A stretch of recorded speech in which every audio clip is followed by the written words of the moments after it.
February 28th. Ganap at tunay na pinawalang sala.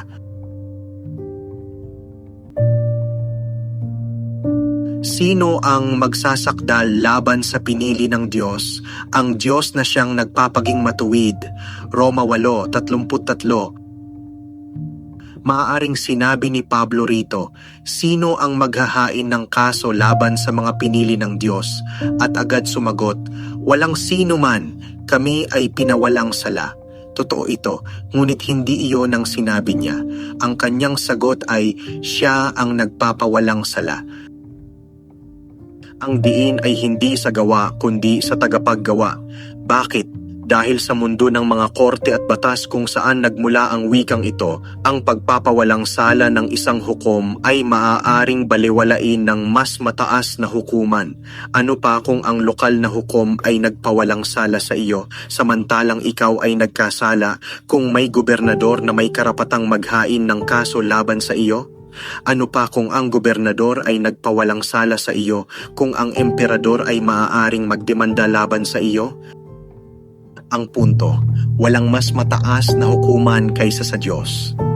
Kung si Diyos ang nagpawalang sala sa iyo, nagdeklara na ikaw ay matuwid sa kanyang paningin, walang sino man ang makakapag-apela, walang sino man ang makakahanap ng teknikalidad, walang sino man ang makakapaghingi ng mistriyal, walang sino man ang makakahanap ng ibang kaso laban sa iyo. Ang hatol ng Diyos ay panghuli at ganap.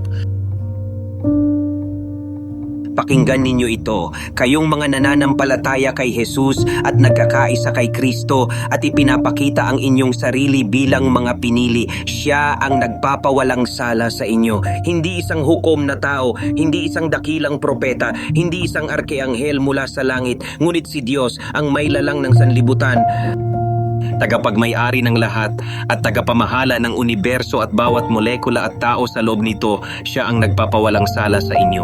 Ang punto, hindi matitinag na katiwasayan sa harap ng matinding paghihirap.